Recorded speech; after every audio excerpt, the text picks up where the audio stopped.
World war चल रहा था और इसी वर्ल्ड वार में ब्रिटेन भी शामिल था और उस समय हमारा देश भारत भी उनका गुलाम था। और इसी समय सुभाष चंद्र बोस और उनकी आर्मी आज़ाद हिंद फौज ये सब इंडिया को इंडिपेंडेंट करवाने में लगी हुई थी। लेकिन जब इस वर्ल्ड वार में यूएसए एंट्री मारता है, उसके बाद 6 अगस्त 1945 को वो जापान पर एटॉमिक बॉम्ब से हमला कर देता है और फिर जापान सरेंडर कर देता है। इसके बाद सुभाष चंद्र बोस सिंगापुर से जापान के प्रधानमंत्री हिरोहितो से मिलने के लिए K-21 बॉम्बर से निकल पड़ते हैं। इस बॉम्बर में को पायलट एंड जापान के लेफ्टिनेंट जनरल सुनामाज शिदेई, इसके साथ सुभाष चंद्र बोस और मुजीबुर रहमान सवार थे। इन्हें सिंगापुर से निकल के बैंकॉक से साइगोंग से वियतनाम और वियतनाम से ताइवान और उसके बाद चाइना के दालियन और उससे होकर जापान जाना था। 16 अगस्त को ये बॉम्बर निकलता है और इसी के बाद सुभाष चंद्र बोस के साथ वो घटना होती है जो कि इतिहास में एक मिस्ट्री बनकर रह गई।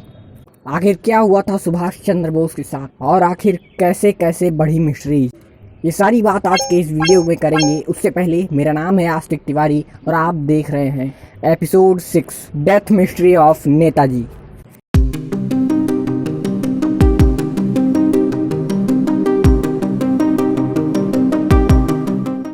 ये फ्लाइट सिंगापुर से निकल के डायरेक्ट बैंकॉक में उतरती है और उसी दिन वो साइगोंग निकलते हैं और फिर वियतनाम को। अगले दिन 17 अगस्त को वो वियतनाम से निकलते हैं और फिर वो ताइवान पहुंच जाते हैं। और फिर 18 अगस्त 1945 जब ये बॉम्बर ताइवान से टेक ऑफ कर रहा था तो अचानक उसमें बैठे लोगों ने एक लाउड साउंड सुनी। जब उन्होंने पीछे मुड़ के देखा तो उनका इंजन ब्लास्ट हो गया था और इसके बाद वो प्लेन डायरेक्ट जमीन में जाकर क्रैश हो गई। को पायलट और जनरल साइदिया ये तीनों इंस्टेंटली मारे जाते हैं, लेकिन रहमान बच जाते हैं। सुभाष चंद्र बोस पूरी तरह गैसोलीन से भीग गए थे और जैसे ही वो आग के पास जाते हैं उनके बदन पर आग लग जाती है। उन्हें बगल के मिलिट्री हॉस्पिटल ले जाया जाता है, लेकिन वहां पर उनको मृत घोषित कर दिया जाता है, जबकि मुजीबुर रहमान बच जाते हैं। अब ये खबर आजाद हिंद फौज के पास पहुंचती है कि सुभाष चंद्र बोस प्लेन क्रैश में मारे गए, तो उन्हें विश्वास नहीं हुआ। लेकिन जब जापानी न्यूज़पेपर में ये खबर सुनाई पड़ी और उस बॉम्बर के क्रैश की फोटो आई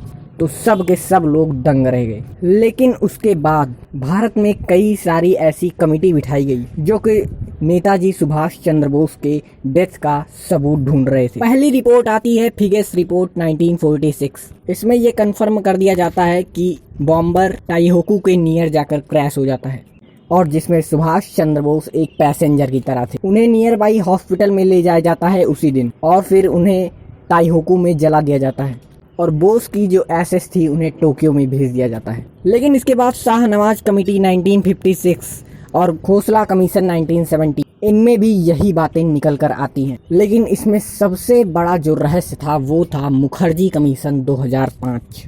इसकी लीड कर रहे थे मनोज कुमार मुखर्जी और उसमें दुनिया भर की बहुत सारी फाइल लाई जाती हैं बोस की डेथ प्रूव करने के लिए। लेकिन इन सब फाइलों में सिर्फ और सिर्फ एक ही चीज पता लगती है कि सुभाष चंद्र बोस उस बॉम्बर के एक पैसेंजर की तरह थे और उसके बाद उनका क्या हुआ ये किसी को नहीं पता। लेकिन फिर देश दुनिया में कुछ ऐसे लोग दिखाई पड़ते हैं जो कि लगते हैं कि वही सुभाष चंद्र बोस थे।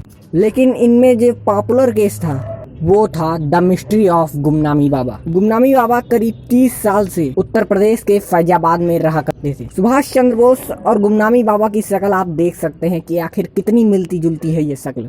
यही नहीं, ये एक ऐसा बॉक्स लेकर चलते थे जो कि एक मिस्ट्री से भरा।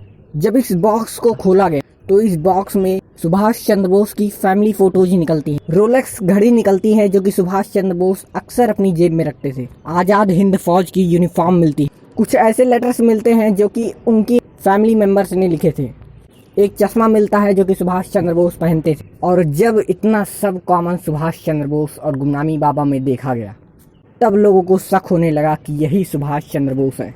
लेकिन लोगों ने सोचा क्यों ना इनका डीएनए इनके फैमिली मेंबर से करवा लेते हैं और जब इनका डीएनए करवाया गया तब इनका डीएनए नॉट मैच्ड रहा और आज तक इस बात की मिस्ट्री कोई नहीं सॉल्व कर पाया। सुभाष चंद्र बोस की दी हुई आज भी कई सारी ऐसी मोरल वैल्यूज हैं जो कि हमें लाइफ में उतारनी चाहिए।